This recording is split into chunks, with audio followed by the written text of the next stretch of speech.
ప్రభాస్ గారిని పెట్టుకుని నేను కూడా సింపుల్‌గా ద కమర్షియల్ సినిమా రాసేయొచ్చు, చేసేయొచ్చు. చాలా ఈజీగా అయిపోతుంది. కానీ ఆయన కూడా ఇలాంటి కథని కొత్తగా చెప్పాలి, ఆడియన్స్‌కి తీసుకెళ్ళాలి, కొత్త సినిమాలు పెద్ద హీరోలు చేయాలని ఆయన సంకల్పంతో డెఫినెట్‌గా ఈ సినిమాని మీ ముందుకు తీసుకురావడం జరిగింది. నిజంగా అది కామన్ ఆడియన్స్‌కి చాలామందికి రీచ్ అయింది.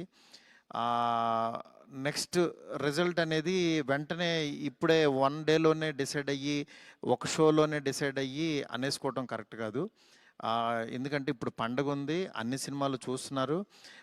చూడాలి. ఒక 10 రోజులు ఆగితే ఈ సినిమా ఏంటని తెలుస్తుంది. ఎందుకంటే ఎప్పుడైనా సరే మనకు కొత్త పాయింట్‌తో వచ్చిన సినిమా కూర్చోంగానే ఎక్కేసి అద్భుతం జరిగిందని అనుకోం. ఎందుకంటే కొత్త పాయింట్ ఎప్పుడని ఇట్ విల్ టేక్ టైమ్.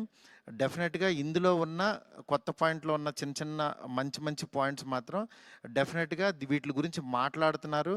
ఈ ఎపిసోడ్ ఇలాగని చాలా కొంతమంది ఇంటలెక్చువల్ పీపుల్ కొంతమంది మాట్లాడుతున్నారు. అర్థం కాని వాళ్ళు తిడుతున్నారు. ఇట్లా రకరకాల ఇవన్నీ వస్తున్నాయి.